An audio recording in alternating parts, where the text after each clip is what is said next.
Jadi Allah Subhanahu wa ta'ala memuliakan orang yang tobat itu dengan 4 kemuliaan. Dan manusia kita nih wajib hukumnya terhadap orang yang sudah tobat itu bersikap dengan 4 perkara. Kita ada bisi kawan, banyak kawan kita ini maksiatnya macam-macam. Sekarangnya sudah tobat. Nah, kita ini wajib terhadap inya yang sudah tobat ini 4 perkara. Pertama, hubbuhu, cinta, sayang, lebih sayang daripada dahulunya, lebih sayang daripada dahulunya. Kenapa? Karena Allah menyayangi orang ini, Allah mencintai orang ini, jadi kita mesti cinta kepadanya.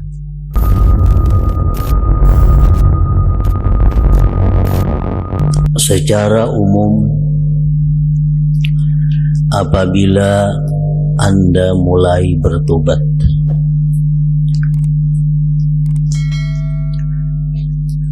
maka Anda membersihkan hati dari segala dosa. Artinya Anda memantapkan diri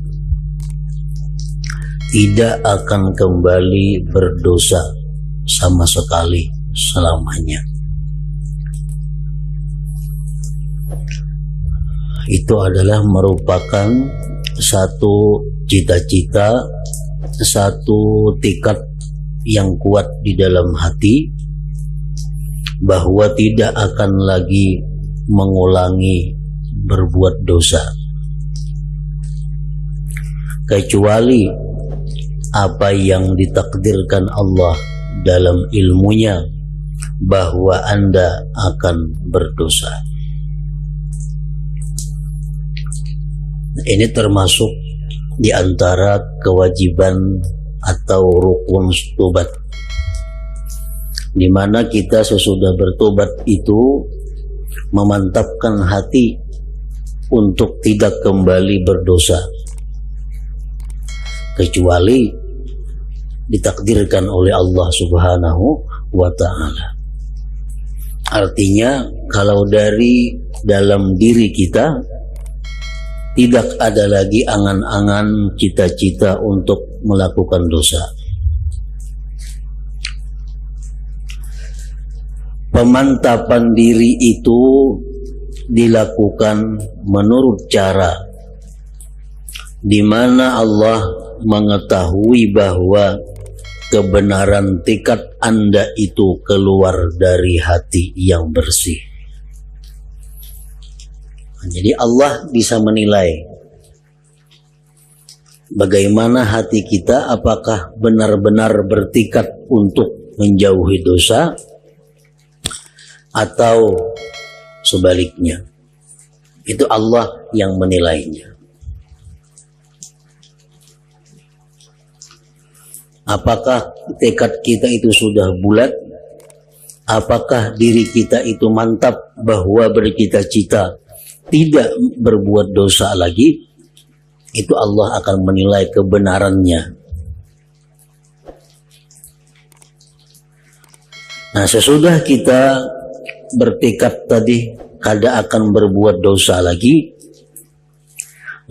pula Anda berusaha sedapat mungkin membuat ridha musuh Anda. Orang-orang yang pernah dizalim, orang-orang yang pernah kita aniaya, orang-orang yang pernah kita sakiti, itu kita berusaha membuat agar mereka itu bisa meridai apa yang pernah kita lakukan kepada dia. Bermacam-macam cara. Yang penting supaya kita mendapat keridhaan dari orang yang kita aniaya itu. Dan Anda mengqadha kewajiban-kewajiban yang terlewat sekuat-kuatnya. Ini masih di dalam hati kita. Jadi begitu kita tobat, kita berjanji kada akan mengulang lagi, dan kita akan berusaha membuat senang, membuat riba orang-orang yang kita musuhi, orang-orang yang kita zalimi, dan kita bertekad untuk mengqadha, membayar semua kewajiban-kewajiban yang ditinggalkan. Jadi habis ini aku akan berusaha mengqadha sembahyang. Berapa banyak sembahyang yang sudah ditinggalkan. Akan mengqadha puasa, berapa banyak puasa yang ditinggalkan. Juga Anda kembali kepada Allah berkenaan dengan dosa lain, sambil merendah dan menghinakan diri, memohon agar Allah berkenan mencucuki Anda, mencukupi Anda, memelihara Anda terhadap dosa-dosa yang menjadi hak orang lain.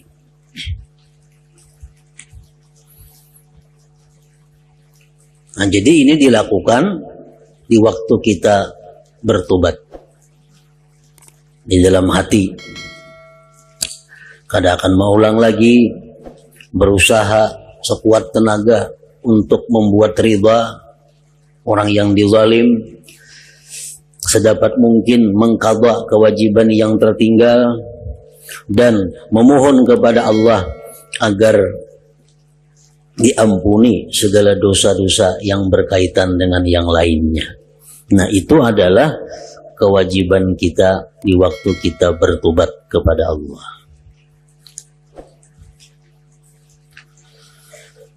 Nah, kemudian Imam Ghazali masuk kepada tentang penyempurnaan tobat.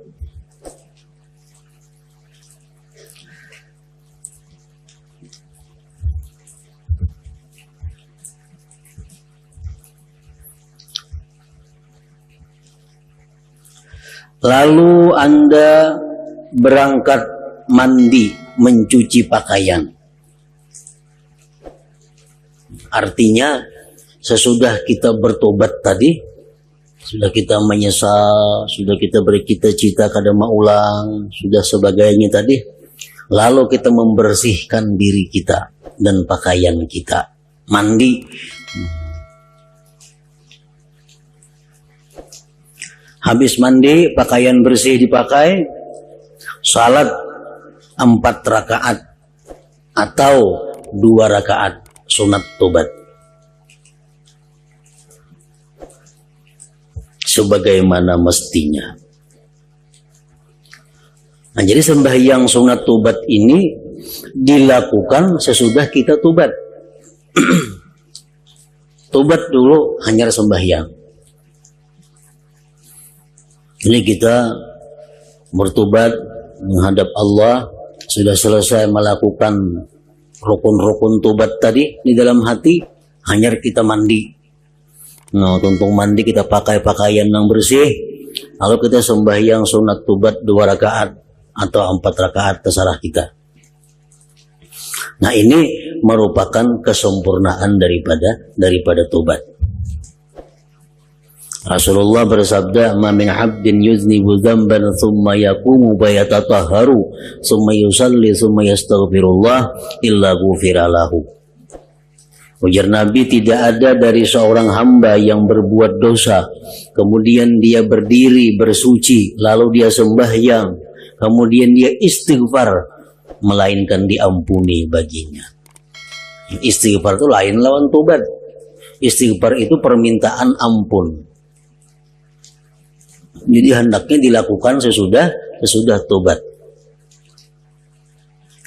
Sesudah kita tobat dengan melakukan hal-hal tadi, kalau kita mandi, habis mandi kita pakai pakaian bersih, sembahyang sunat tobat 2 rakaat.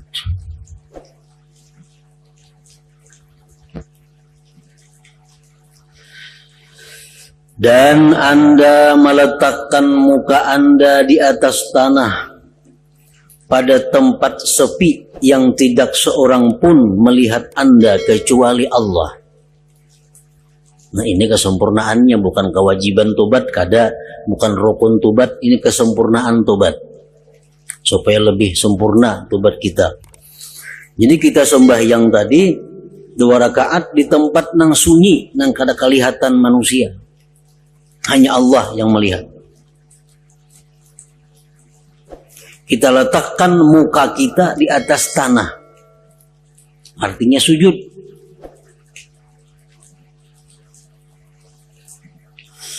Kemudian Anda menaburkan tanah ke atas kepala Anda beserta membenamkan wajah Anda ke tanah. Ini bisa diartikan sebagai daripada penyesalan. Artinya walaupun kita kadang mengubui tanah ke kepala, ada jadi masalah, cuma artinya ini menunjukkan bahwa begitu menyesalnya kita telah melakukan dosa-dosa itu. Sambil kita sujud di hadapan Allah. Ini sudah selesai sembahyang. Untuk sembahyang itu 2 rakaat habis sebagaimana mestinya, sujud kita. Sujud, waktu sujud itu kita mengungkapkan penyesalan kita yang sebesar-besarnya kepada Allah. Dengan air mata mengalir dan hati susah. Dengan suara yang keras dan menyebutkan dosa Anda satu persatu sekuasa Anda. Nah, dalam sujud itu kita menangis, kita menyesal, kita merasakan kepedihan hati kita, kita sebutkan dosa-dosa kita satu persatu. Ya Allah, hamba pernah berbuat ini, hamba pernah berbuat ini, hamba pernah melakukan dosa ini, dosa itu. Kita sebut apa yang kita ingat, apa yang kita mampu. Daripada dosa-dosa disebutkan satu persatu. Makin banyak kita ingat dosa-dosa kita, itu makin bagus. Karena berkata sebagian ulama bahwa dosa-dosa yang banyak yang telah kita lakukan sebelum tobat, bila mana kita tobat dan tobat itu diterima Allah, maka dosa-dosa yang kita tobat itu berubah menjadi hasanat, menjadi kebaikan. Kita misal berbuat dosa 100.000 kali sebelum tobat. Tobat kita kepada Allah, diterima tobat kita. Nah, kejahatan 100.000 kali yang kita perbuat itu berubah menjadi hasanat, menjadi kebaikan. Nah, jadi dalam sujud itu, ini sujud di luar sembahyang, sujud. Kita sebutkan dosa-dosa kita satu persatu, mencela dan menjelik-jelikkan diri sendiri. Hamba orang yang bodoh ya Allah, hamba orang yang tidak tahu diri ya Allah, hamba orang yang tidak bisa mensyukuri nikmat Engkau ya Allah, hamba orang yang berani kepada Engkau ya Allah, alangkah jahatnya, hinanya diri ini ya Allah. Nah, seperti itu umpamanya.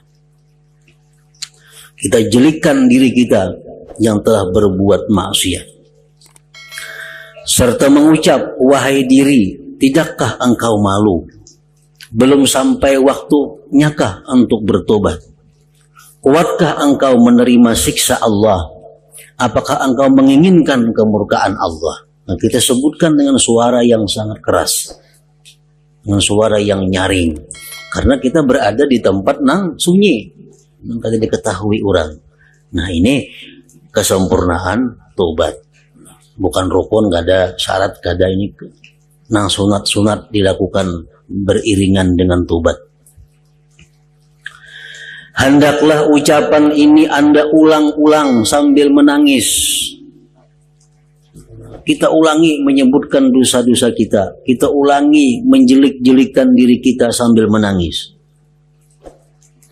Lalu Anda menadahkan kedua tangan. Berarti sudah ampi sujud nih. Sudah ampi sujud.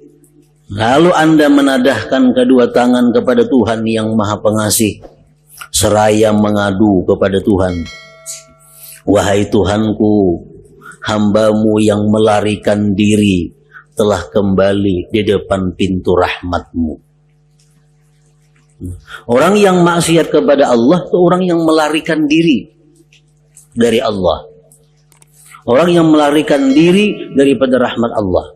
Nah, sekarang ya Allah, hamba-Mu yang melarikan diri telah kembali di depan pintu rahmat-Mu. Hamba-Mu yang durhaka kembali kepada kehendak baik. Hambamu yang selama ini durhaka ingin bersuluh, berdamai, berbaik kepada engkau. Hambamu yang berdosa ini menghadap kepadamu dengan membawa alasan. Semoga berkenanlah engkau memberi ampun kepadaku dengan kemurahanmu. Semoga berkenanlah engkau menerimaku dengan anugerahmu. Semoga berkenanlah engkau memandangku dengan rahmatmu. Ya Allah, sudilah engkau memaafkan dosa-dosa yang telah kuperbuat. Sudilah engkau memeliharaku dalam sisa umurku. Sebab semua kebaikan berada pada tangan kuasa-Mu. Engkaulah saja zat yang maha pengasih. Nah, ini contoh. Nah, kayak apa kalau lain pada ini? Kada jadi soal, yang penting di situ kita menampakkan penyesalan kita, menampakkan kejelikan kita, dan menyampaikan kepada Allah bahwa kita kembali kepada Allah. Selanjutnya Anda berdoa dengan doa penghilang susah sebagai berikut. Ya mujalliya azaimil umur, ya muntaha himmatil mahmumin, ya man idza arada amran fa innama yaqulu lahu kun fayakun, ahatat bina zunubuna antal madhhuru laha, ya madhhuran likulli shiddah, kuntu azkharuka li hadhihi sa'ah fatub alayya innaka antat tawwabur rahim. Artinya, wahai zat yang memusnahkan persoalan besar, wahai zat yang menjadi tujuan kehendak orang-orang yang kesusahan, wahai zat yang apabila menghendaki suatu perkara cukup berfirman jadilah, lalu seketika perkara itu terwujud. Dosa-dosaku telah meliputiku, engkaulah Gusti Tuan zat yang kusimpan, yang kupilih untuk menanggulangi kesulitanku ini. Aku mengandalkan engkau buat menghadapi keadaan seperti sekarang ini. Karena itu perkenankanlah engkau memberikan nur tobat kepadaku. Sungguh engkaulah zat yang gampang memberikan tobat, lagi pula maha pengasih. Kemudian hendaklah engkau banyak menangis. Ini masih dalam kesempurnaan tobat. Banyaklah menangis, menghinakan diri dan merendahkan diri seraya mengucap, ya man la yashghaluhu sya'nun an sya'an wala sam'un an sam'in, ya man la tughliduhu kathratul masail, ya man la yubrimuhu ilhahul mulihin, azikna barda afwika wa halawata maghfiratika birahmatika ya arhamar rahimin, innaka ala kulli syai'in qadir. Artinya, wahai zat yang tidak merasa keriputan menanggulangi segala persoalan dan tidak keriputan mendengarkan semua pengaduan, wahai zat yang tidak akan salah terima lantaran banyaknya permohonan, wahai zat yang tidak jemu mendengarkan keceriwitan orang-orang yang ceriwit, semoga berkenanlah engkau merasakan kepada kami sejuknya maafmu dan manisnya ampunanmu dengan rahmatmu ya arhamar rahimin. Engkau tentu kuasa melaksanakan apa yang engkau kehendaki. Nah, sampai di situ makna daripada munajat tadi. Lalu Anda membaca salawat untuk Nabi Sallallahu Alaihi Wasallam dan para keluarga beliau. Berapa salawatnya terserah kita. Salawat yang macam apa bentuknya terserah kita. Yang penting kita baca salawat kepada Nabi, kepada keluarga beliau, sebagai bentuk syukur kita kepada Nabi, sebagai bentuk terima kasih kita kepada Nabi yang mengajarkan kepada kita tobat ini. Baca salawat, seterusnya Anda membaca istighfar, memintakan ampunan bagi seluruh mukmin laki-laki dan perempuan, dan kembali taat kepada Allah. Jadi sesudah salawat hanya kita baca istighfar. Istighfar bukan hanya untuk diri sendiri, tapi kita disuruh istighfar juga untuk orang-orang yang beriman. Astaghfirullahalazim li walil mu'minina wal mu'minat. Astaghfirullahalazim li walil mu'minina wal mu'minat. Astaghfirullahalazim li walil mu'minina wal mu'minat. Astaghfirullahalazim li walil mu'minina wal mu'minat. Dalam sebuah hadis disebutkan, man istaghfara lil mu'minin wal mu'minat kataballahu lahu bikulli mu'min wa mu'minah hasanah. Barang siapa, ujar Nabi, yang memintakan ampun bagi orang mukminin dan mukminat, Allah tulis baginya dengan tiap-tiap mukmin dan mukminah satu kebajikan. Jadi kalau kita misalnya beristighfar, astagfirullahalazim, kita dapat pahala 10. Tapi kalau kita tambah astaghfirullahalazim li walil mu'minin wal mu'minat, kita dapat pahala sebilangan orang mukmin mukminah seluruh dunia, sejak zaman Nabi Adam sampai Kainah. Berapa gendanya?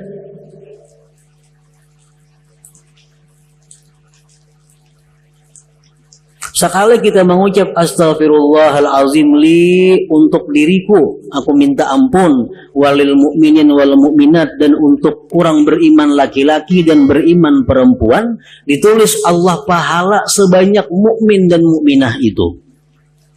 Berapa miliar manusia mulai Nabi Adam sampai hari kiamat yang beriman kepada Allah, nah, kita dapat pahala sebanyak itu. Padahal ucapannya inting, seapa ada kita menambahi. Dan ini bagus dibaca setiap kapanpun. Kalau kita beristighfar khusus nang saurangan, astaghfirullahalazim li walil mu'minin wal mu'minat. Astaghfirullahalazim li walil mu'minin wal mu'minat. Astaghfirullahalazim li walil mu'minin wal mu'minat. Nah, ada sedikit pahala yang kita dapat, miliaran pahala.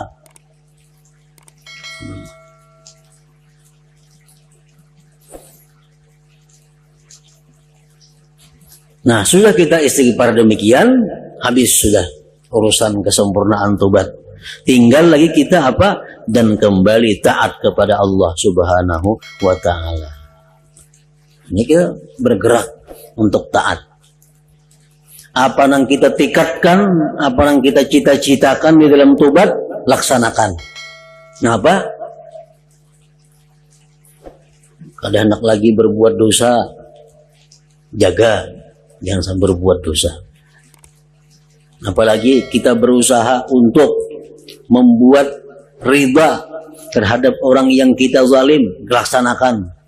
Nah, orang-orang yang pernah kita zalim, orang-orang yang pernah kita aniaya, kalau kita belum bisa minta ampun langsung kepada mereka, berbuat baiklah kepada mereka.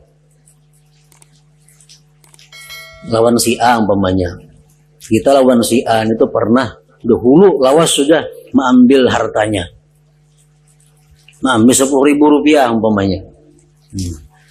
Sekarang kita tobat, hendak langsung minta halal nikah, minta riba. Aku pernah dahulu mengambil 10.000, mungkin asa ngalih kita. Nah, usahakan supaya nyaman. Kayak apa usahanya? Ihsan ilaih, berbuat baik kepadanya. Biarakan ninya minum, beriin nasi bungkus, isuknya beriinnya wadah, bila makanan di kiau. Berbuat baiklah kepada inya. Nah karena sudah akhirnya ini berilaan minta maaf bahari pernah aku minjam 10.000 karena bepada. Itu akan melemahkan hatinya. Karena ada istilah ahsin ilan nas tu'abbidhum.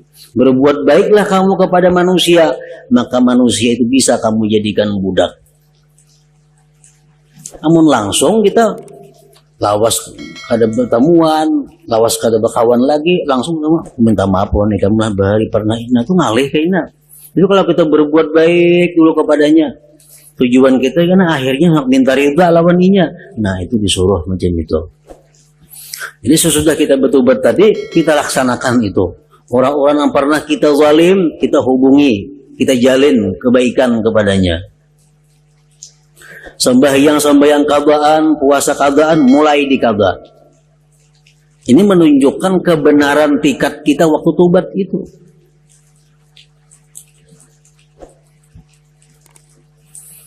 Dan Allah Subhanahu wa ta'ala menilai hati kita, menilai niat kita. Contohnya, sudah kita bertobat tadi,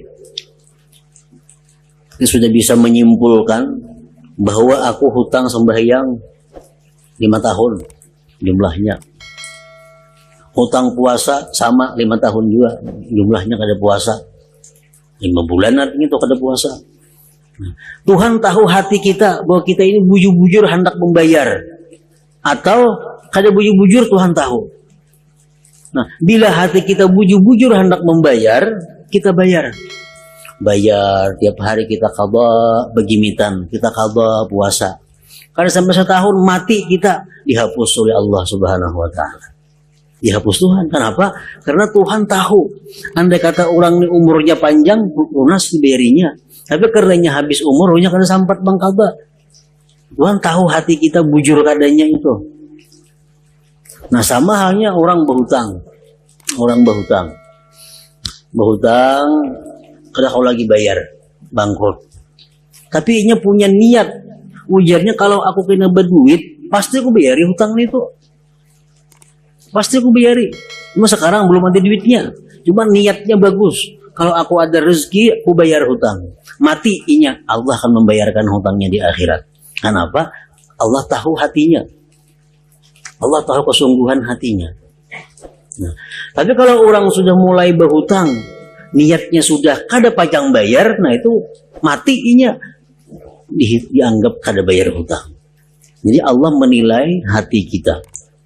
Jadi jangan kita malas, jangan kita merasa berat bahwa kita hutang. Maka apa? Aku tobat, aku beberapa tahun kada sembahyang, aku beberapa tahun kada puasa, aku berapa banyak mengzalim orang.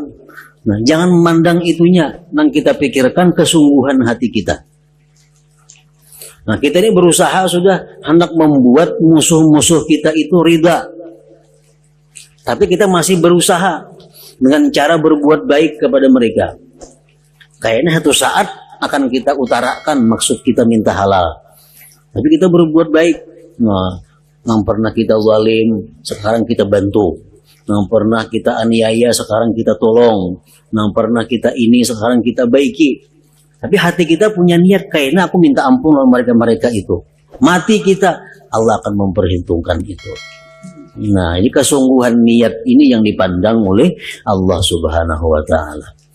Nah, begitu sudah kita tobat, kita laksanakan apa-apa nang tikat-tikat waktu tobat itu. Mengqadha sembahyang mulai dilaksanakan, mengqadha puasa mulai laksanakan. Nah, meminta ridha kepada musuh-musuh, orang-orang yang dizalim mulai dilaksanakan. Kalau sudah demikian, berarti Anda sudah bertobat dengan tobat yang baik, tobat yang bersih, dan Anda keluar dari dosa-dosa seperti ketika Anda dilahirkan oleh ibu Anda. At-taib minazam kaman la dzambalah. Orang yang tobat dari dosa sama lawan orang kada berdosa lagi. Jadi kebujurannya, kebenarannya hati kita tobat itu Allah yang Maha mengetahui. Kalau Allah sudah menilai ini orang bujur, selamat sudah.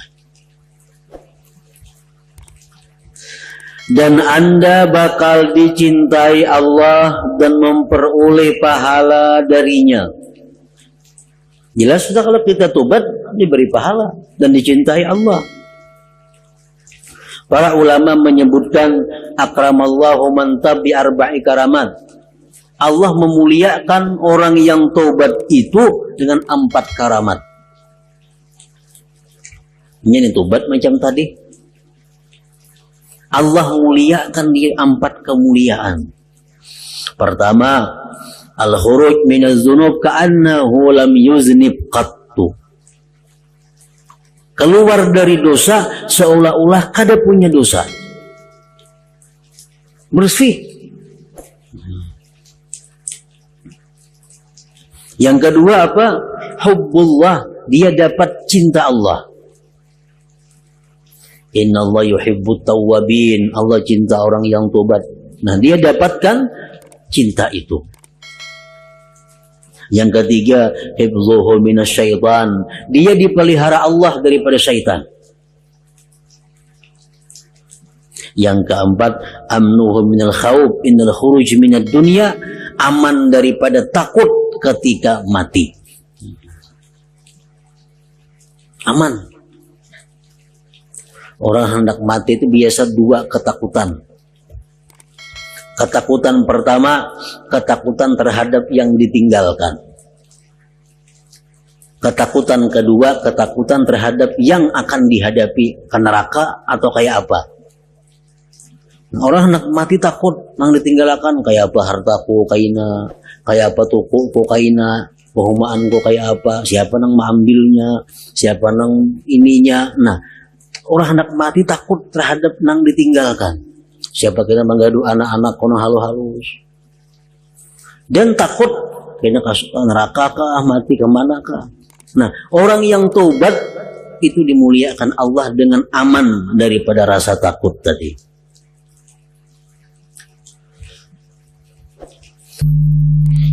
Jadi Allah Subhanahu wa taala memuliakan orang yang taubat itu dengan 4 kemuliaan. Dan manusia kita nih wajib hukumnya terhadap orang yang sudah tobat itu bersikap dengan 4 perkara. Kita ada bisi kawan, banyak kawan kita ini maksiatnya macam-macam. Sekarangnya sudah tobat. Nah, kita ini wajib terhadap inya yang sudah tobat ini 4 perkara. Pertama, hubbuhu, cinta, sayang, lebih sayang daripada dahulunya. Lebih sayang daripada dahulunya. Kenapa? Karena Allah menyayangi orang ini, Allah mencintai orang ini, jadi kita mesti cinta kepadanya. Yang kedua, kewajiban kita apa? Mendoakan inya agar tetap dalam tobatnya. Kita doakan inya agar ini tetap dalam tobat, kada berubah lagi. Yang ketiga, alla yu'ayyirahu bima salab, bahwa dia kada boleh mencela terhadap dosa yang telah diperbuat kawannya itu. Nah, kada boleh kita mengungkit-ungkit dosa orang yang tobat. Ada orang tobat sudah bagus ini, bah itu bahari rajanya maling, wah itu bahari bilang pemainan. Orangnya sudah tobat nang disambet nih, itu dosa besar kita, bahkan ancamannya berat. Mengungkit dosa-dosa orang yang sudah tobat. Rasulullah menjelaskan, man ayyara mu'minan bifahishatin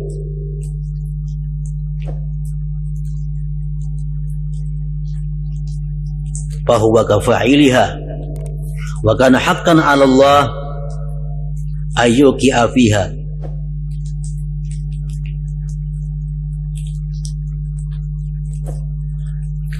Barang siapa mencela orang mukmin dengan satu dosa,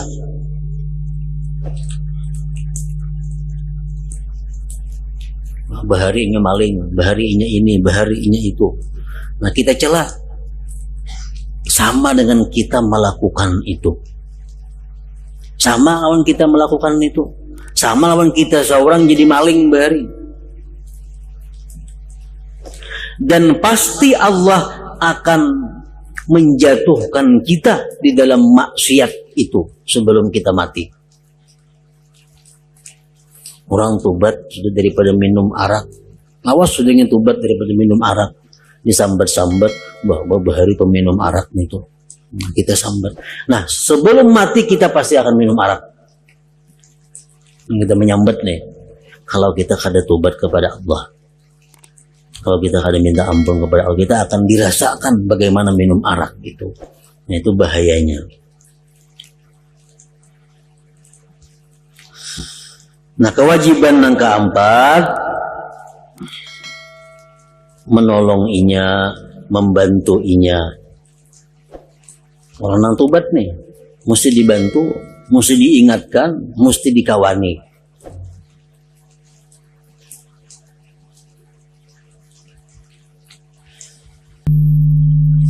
Nah, kalau sudah demikian, berarti Anda sudah bertobat dengan tobat yang baik, tobat yang bersih, dan Anda keluar dari dosa-dosa seperti ketika Anda dilahirkan oleh ibu Anda.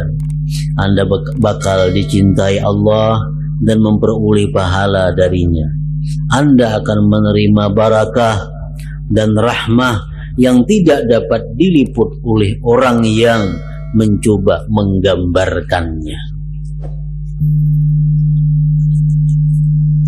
Dan Anda bisa mendapatkan ketentraman dan selamat dari kerusakan, selamat dari kemurkaan Allah, selamat dari maksiat yang membuat menjadi sebal di hati, serta dari bencana maksiat di dunia dan di akhirat.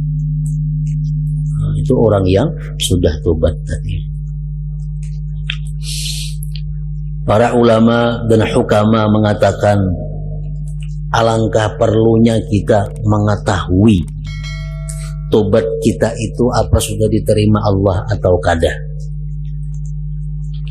Enggak tobat nih, tobat dilaksanakan sudah syarat-syaratnya, laksanakan sudah rukun-rukunnya, dilaksanakan sudah kesempurnaan tobat tadi sudah. Kita sudah mulai mengqadha, mulai mengurus orang-orang yang dizalim.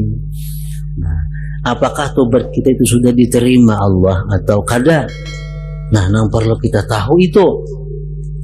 Nah, para ulama dan hukama menyimpulkan ada 4 hal yang bisa dijadikan tanda, ya, orang indikasi bahwa tobat itu diterima. Nah, pada 4 itu, pertama, ayyakuna munqati'an minadz dzunub wa muqbilan 'ala ta'at. Sesudah dia bertobat itu, dia putus dari dosa dan berhadap atas taat. Artinya apa? Artinya kesukaannya kepada dosa itu kada ada lagi, dan yang ada hanya sukanya kepada taat. Ini alamat pertama. Sesudah kita bertobat, lawan dosa itu benci, lawan dosa itu kada senang. Senangnya kita cuma taat kepada Allah. Itu satu tandanya. Yang kedua, ayyadhhaba farahud dunya min qalbi, bahwa hilang kegembiraan dunia dari hatinya. Ini melihat dunia ini kada lagi menjadi penggembira hatinya. Dapat makanan, dapat duit, dapat nikmat-nikmat dunia. Ini itu kada gembira lagi hatinya melihat nikmat-nikmat dunia itu.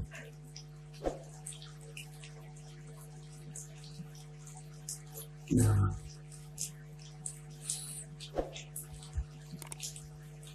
ini sedikit yang perlu diketahui, gembira dengan dunia itu nang di hatinya kada ada lagi. Kalau gembira dengan Allah itu mesti ada, pasti ada. Nah, kalau kita misal diberi orang duit, atau dapat rezeki 10.000. Ada orang yang gembira dengan duit 10.000 itu. Wah, suka banget dapat duit 10.000. Nang digembirakan itu duitnya itu nah. Nah ini nang orang sudah tobatnya ada mau lagi incam itu. Tobat yang diterima artinya. Kita boleh gembira dengan duit, dengan dunia. Ayo gembira. Tapi gembiranya bukan dengan barang-barang itu. Kita gembiranya dengan Allah Subhanahu wa Ta'ala yang mengirimi kita, bukan karena duitnya. Kita dapat duit 10.000, alhamdulillah aku diberi Allah rezeki, alhamdulillah aku dikirimi Allah kenikmatan. Nah kita senang itu lawan Allahnya itu, bukan lawan duitnya ini. Nah itu kalau jadi soal itu mesti macam itu. Oh berarti Allah ingat lawan aku, berarti Allah memperhatikan aku. Ini nangku gembira. Atau contoh misalnya, ada orang besar, raja,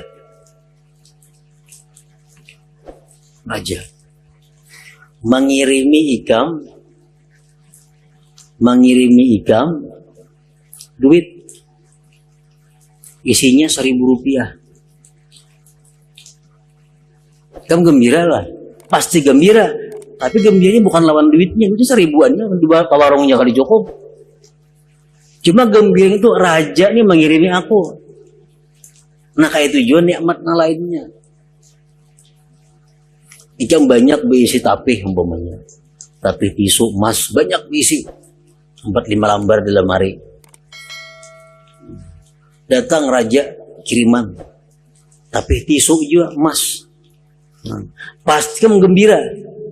Bukan karena tapih emasnya ini banyak isian emas di lemari. Cuma yang mengirimi ini raja, disayangi tapihnya, nah disimpan tapihnya. Kenapa nih kiriman raja? Tapihnya biasa aja. Nah mestinya dengan nikmat-nikmat Tuhan tuh macam itu. Kita dapat duit berapakah? Kita gembira jangan lawan duitnya ini. Kita gembira dengan Allahnya itu. Nah orang yang diterima Allah tobatnya, dia kada gembira lagi lawan dunia itu. Dia gembiranya hanya kepada Allah. Nah itu yang kedua. Yang ketiga, alamat tobat diterima itu an la yahtamma birrizq alladzi dhaminallahu alaih. Dia kada risau dengan rezeki yang telah dijamin Allah. Ini kada risau. Kayak apa kena aku garing, kayak apa kena aku kada berduit mun aku tuha, kayak apa kena ini kada risau urusan rezeki, diserahkannya kepada Allah. Nah, yang ketiga, yang keempat, ayyukhalitas salihin, bahwa dia bergaul kepada orang-orang yang salihin. Itu 4. Bila kita tobat kepada Allah, sesudah tobat itu ada yang 4 ini, alamat sudah tobat kita diterima Allah. Jadi kita kalau mau ukur tobat nang semalam terima Allah ada. Bila kada tobat pulang kasih. Kegemaran lawan dosa sudah kada ada lagi, nang ada cuma gemar lawan taat. Yang kedua, gembira kita kada lawan dunia, tapi gembira kita dengan Allah. Yang ketiga, urusan rezeki kada risau, kada takut, kada khawatir, karena Allah sudah mengatur itu. Yang keempat, sukanya bergabung-gabung orang saleh, berkumpul-kumpul orang saleh. Nah, 4 perkara itu alamat kabulit taubah.